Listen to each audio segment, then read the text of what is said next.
Over the years of working with thousands and maybe tens of thousands of men, I've noticed that many of these men are struggling with a kind of hidden issue that never has really been identified. Whether it's they've gone to therapy, they've worked with a psychologist or a coach, and yet they can't seem to create the change that they're ultimately looking for. And generally, these guys come into me and they're still sabotaging, they're still frustrated, they don't like themselves, they're dealing with relationship issues, there's sort of a myriad of problems.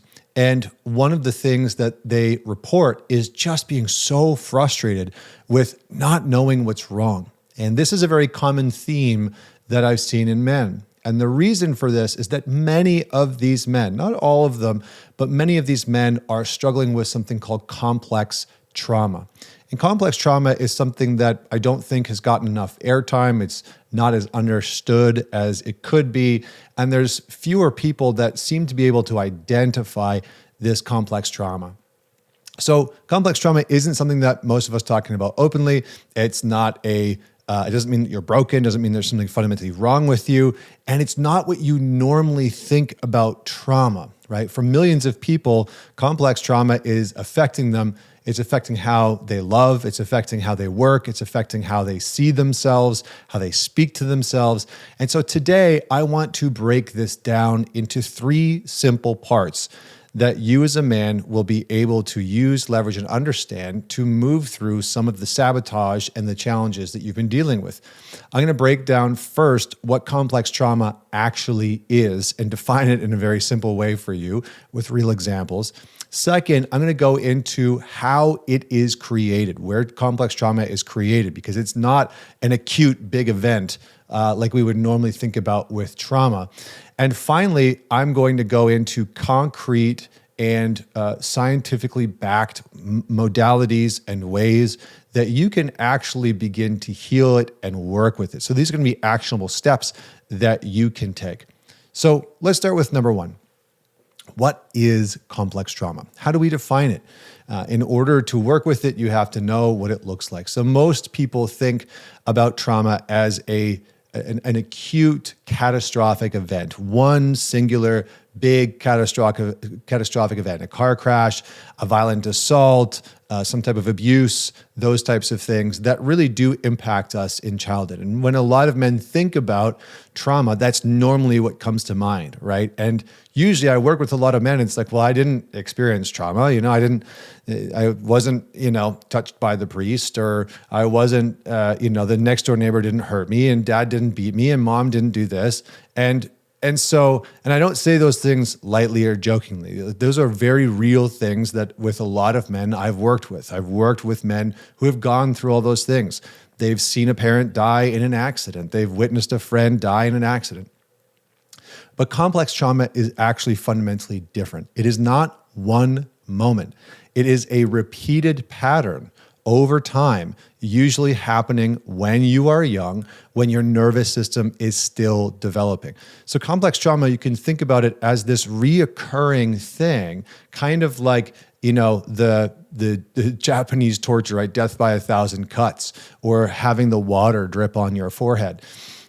Just like having something big and sort of damaging happen that can create trauma, complex trauma is a reoccurring instance that begins to erode your sense of self.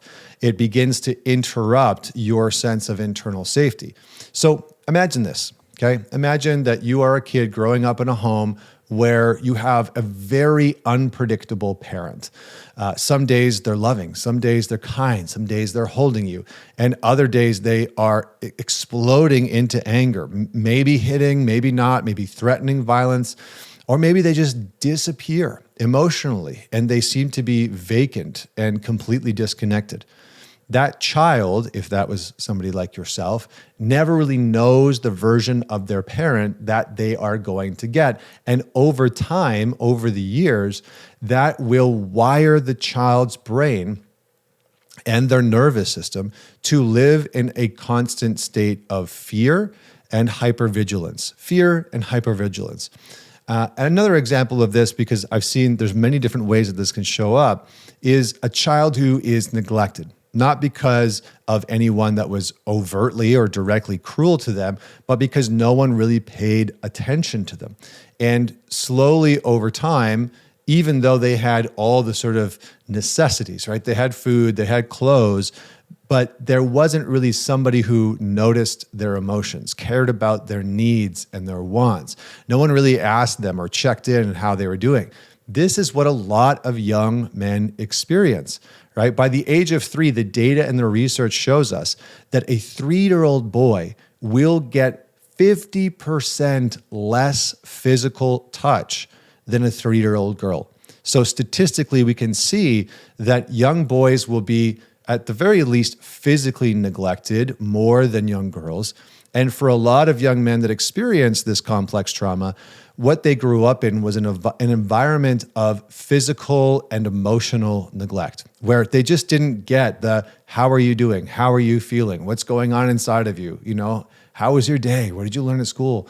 None of those things really transpired. And so in the absence, and this is the important part for these men, in the absence of that consistent care that tells a child and tells their nervous system, you are okay, you're safe, your needs matter, and you matter, what it's replaced with is your needs don't matter, and so neither do you. So complex trauma is really an ongoing emotional, physical, or relational wound that begins to shape the foundation of how you perceive yourself, how you identify, how you think of yourself when it comes to being in relationship with other people. So how is complex trauma really created, and how does it show up today? This is going to be part 2, and then we're going to talk about what you do about it, okay? Because I want to give you some specific examples of how you can start to identify that this is showing up in your life. So complex trauma is almost always rooted in childhood, because that's when your neurology and your development and your nervous system, your brain, your sense of self, that's when all of those things are forming. So when you grow up in an environment where, as I was talking about before, chronic neglect is present, no one's tuning into your emotions, right? Maybe it wasn't, I worked with a guy yesterday and we were having a session and he said, my parents just literally never showed emotions. They never talked about emotions. I didn't get hugs. I didn't get told, I love you. I wasn't asked how I was feeling growing up. Those things just literally never happened. So he's now married. He's got his own kids, and he's obviously, more caring with his wife and with his children. But it is foreign to him. It's become challenging for him to just express himself because his emotions and what was happening inside of him was never invited out into the world. The other piece is that inconsistent parenting that we talked about, inconsistent or unsafe caregivers, right? So maybe parents were abusive and that was sporadic, or it was just consistent. Maybe they were addicts. Maybe they were addicted, right? They grew up, you grew up with an alcoholic, or maybe they were just extremely emotionally volatile and they'd fly off the handle. They'd shame you, they'd punish you, they'd shut down, and you would just never know when that was going to happen. And the last piece, and this is very, very important one for a lot of men, is that there's a repeated boundary violation. So you had your physical boundaries, your emotional boundaries, your psychological boundaries were just reoccurringly pushed through. And that might be a father who is, sort of physically invasive. It might be a mother who continues to tell you how you should be and pierces through your boundaries. And every time you say, I don't want to play that sport anymore, I want to play this one, she guilts and shames you and forces you and manipulates you. Manipulation usually plays a big part. And for people that have had complex trauma, it's very common that you've had a parent, quite often a mom, who was emotionally manipulative to try and get you to be obedient, to comply to what she wanted. And so what you wanted was constantly shut down, pushed through, You wouldn't want to talk about things. I've worked with a lot of men where they grew up with a mom, a divorced family, and their mom would be talking about their dad, right? Her ex-husband, in ways where he would say, I don't want to talk about, I don't want to hear that about dad. That's none of my business. And she would just keep going anyway. Or she would talk about her sex life, or she would talk about other men, and she would talk about, her ex-husband and the finance. So there's this kind of like penetrating through the boundaries of like, I don't want to emotionally share those things. Or she might guilt you chronically to open up and share when you're saying no. And she might get emotional and sad and cry, and how come you won't? And she guilts you. She pushes through and manipulates through your boundaries consistently. And what this does is it teaches you as a child, which you then become a man, it teaches you that the world isn't safe, neither are relationships. My wants and needs don't matter, and therefore I'm less relevant. So here's the critical part, okay? Because I want you to be able to identify how this is showing up in your life. The critical part is that as adults, we often replay these old survival patterns without even realizing it. So the boy who was once neglected finds himself in a relationship with somebody who, is very avoidant. It doesn't really pay attention to his wants or his needs.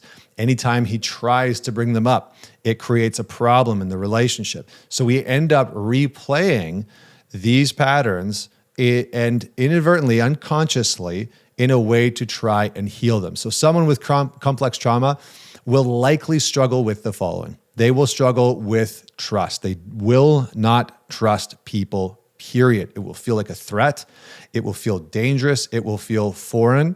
Or they will constantly expect betrayal, right? They will expect to be manipulated. They will expect to be abandoned and neglected. They will likely be people pleasers. If you have experienced complex trauma, you will likely be a people pleaser. And because as a child, staying agreeable is oftentimes one of the ways to stay safe. This is very common with people that have complex trauma, right? How you found safety and security growing up with a highly volatile parent. How you found safety and security with a parent who was very neglectful. How you found safety and security with somebody who's constantly pushing through your boundaries was by trying to people please. Maybe if I'm just agreeable enough with you, then maybe I can be safe. Maybe you'll prioritize me and my needs. So the other thing, and how this will show up in your adult relationship, is that you are very likely repeating that pattern. It's very common that people have complex trauma. They are people pleasers in their adult relationships, right? They kind of you might feel like a pushover. You might feel like you never stand up for yourself. It might be something that's really terrifying for you to just say, here's what I need, or I didn't like that, or I don't want that. And people that have complex trauma very frequently will disconnect from their own emotions. So a lot of the men that I've worked with, they are completely disconnected when they have complex trauma. They're completely disconnected from their own emotions. And so you might find that you're disconnected from your grief, from your sadness, from your frustration.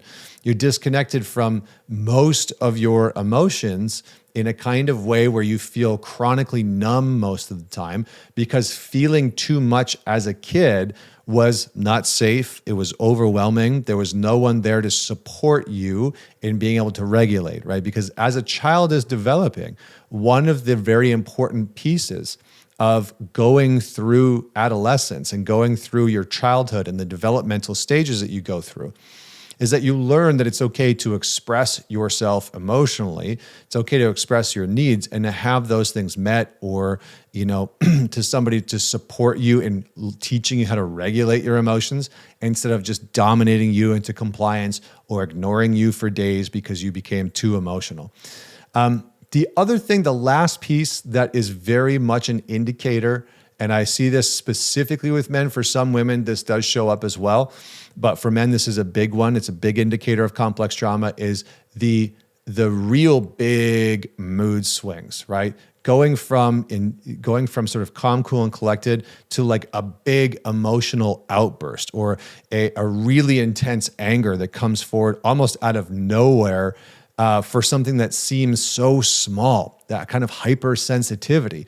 And this happens because your nervous system is still stuck in fight or flight mode. And so these little things that trigger you or cause duress in your system, there's no 55 miles an hour. You go from 0 to 100. And that's your nervous system saying, I don't know how to calibrate. I don't know how to regulate. I don't know how to be in duress. And for many men, this is a repetition of what they witnessed growing up, right? Witnessing this kind of sporadic display of emotions that were volatile and hostile, right? Dropping a glass on the ground and having dad just like lose his mind. And you're like, wait, what just happened? Like all I did was spill some water, like what's going on? So that's your nervous system kind of stuck in this fight or flight mode. And it shows up, how this will show up in your relationships, if you have complex trauma, is usually a pretty good fear of intimacy. So generally, men, if you have sort of identified that you have like fearful, avoidant tendencies, or if you have a really type of an anxious attachment, or if you have a fearful attachment or disorganized attachment, what you'll notice is that there's a very deep fear of closeness and intimacy.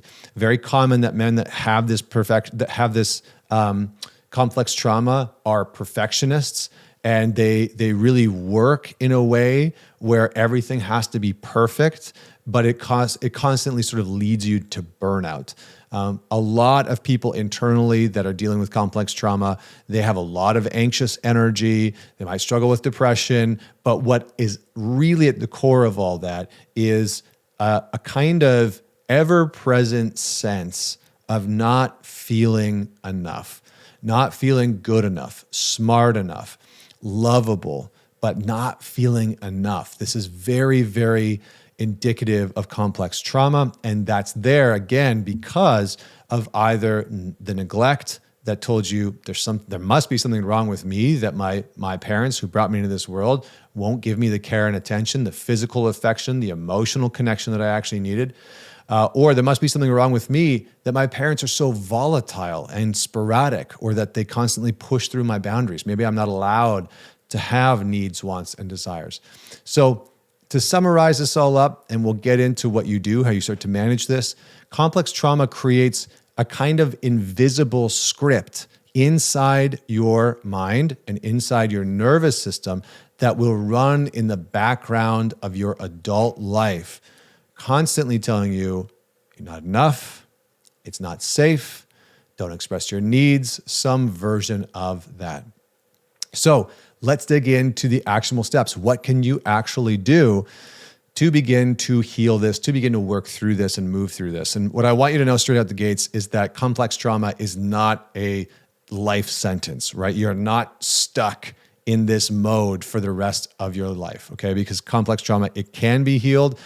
Sometimes for some people, it's not quick. It's not always easy, but it absolutely is possible. So let me give you some tangible steps that you can take to begin to move through this, okay? Number one, honestly, one of the most important things is beginning to build a much deeper connection and awareness to what is happening in your body. It's very common that people that have complex trauma have disconnected. Some people have almost disassociated, but they've disconnected from senses, emotions, energy in the body.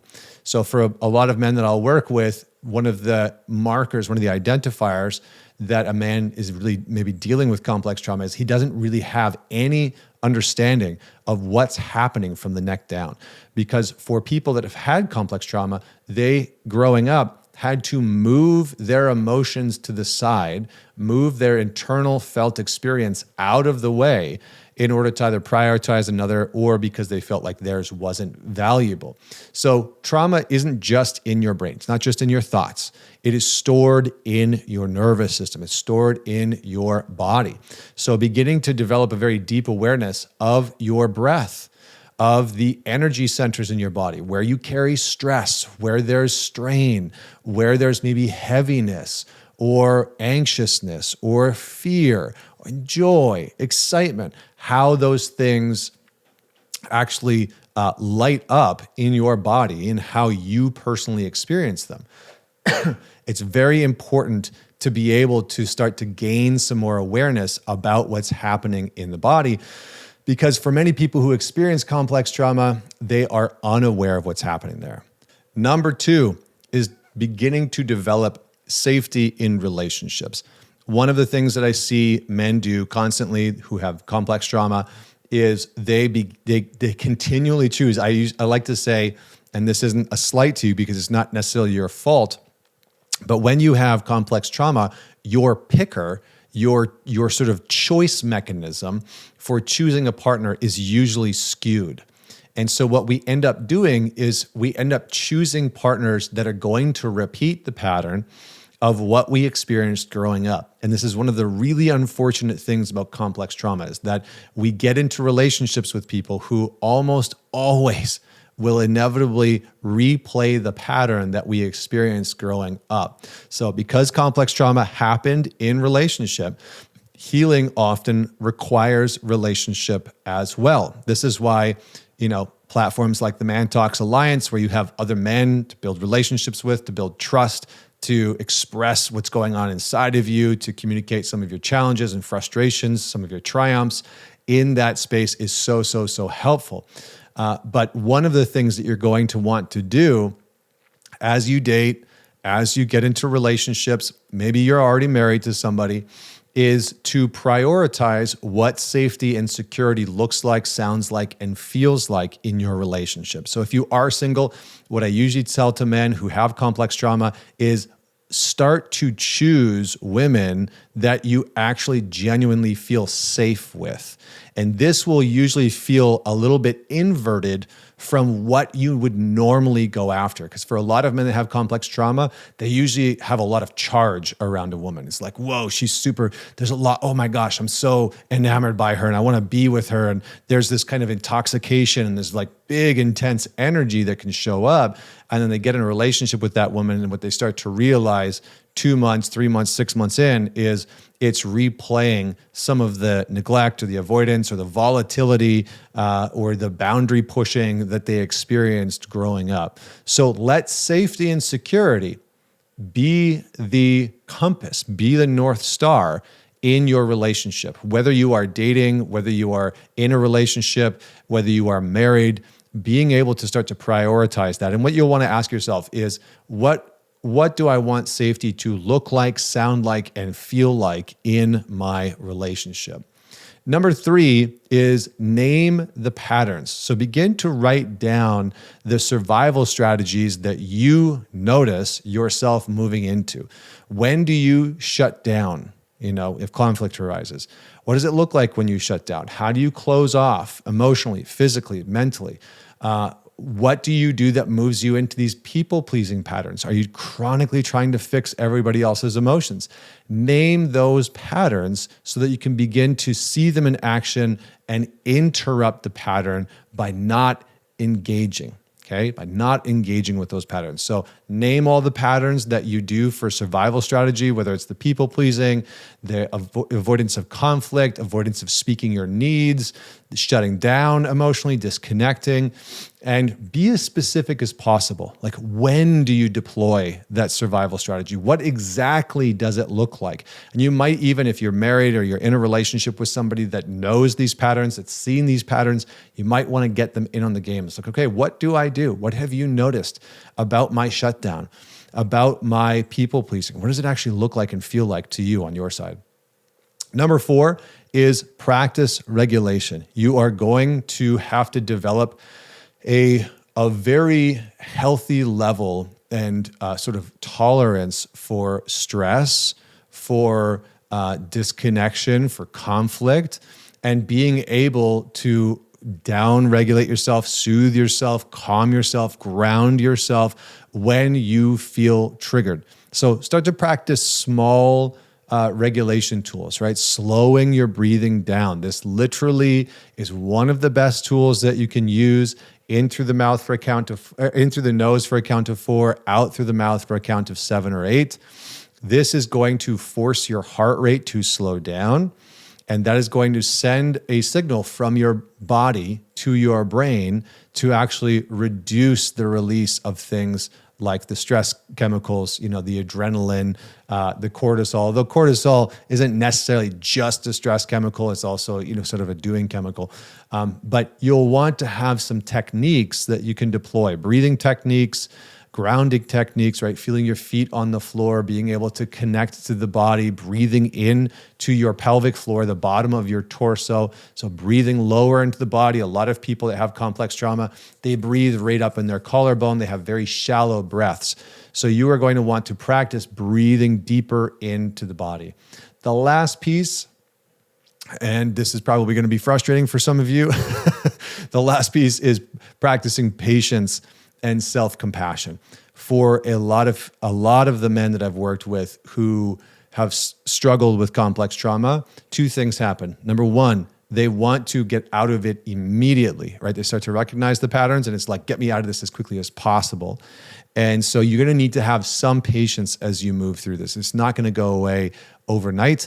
Through some of these practices, you can begin to heal it and work with it in a quick way. But you're going to need to have some patience with yourself, and you're going to need to have some self-compassion, because for a lot of men, they have a history of beating themselves up, of expecting perfection. And healing complex trauma is not about erasing the past. It's not about negating the past. It's about learning your body, your nervous system, having a deeper sense of self, and being able to bring your needs, your wants, your desires out into the world in a way that is safe, that is measured. And so progress with complex trauma can be measured by really the sort of small incremental shifts, the moments where you would normally just like explode and blow up, and all of a sudden you're able to just be calm under that stress and duress. The moment where you would normally shut down because you feel unsafe, but you're actually able to engage and stay in the conversation in a grounded manner. These are these moments that you need to celebrate, because that is what the progress looked like. Okay, so as Carl Jung said, I am not what happened to me. I am what I choose to become. I am not what happened to me. I am what I choose to become. So it's not about the stuff that happened to you. It's about what you decide to do with the awareness of what you are now and what you are becoming. That's at the heart of this work. You are not defined by the neglect, by the manipulation, by the sort of volatility that you experienced growing up. You're not defined by those things. You are defined by how you move forward from it. So if this resonates with you, don't forget to man it forward. Share it with somebody that you think needs to hear it, that you know will enjoy it. And until next week, this is Connor Beaton signing off.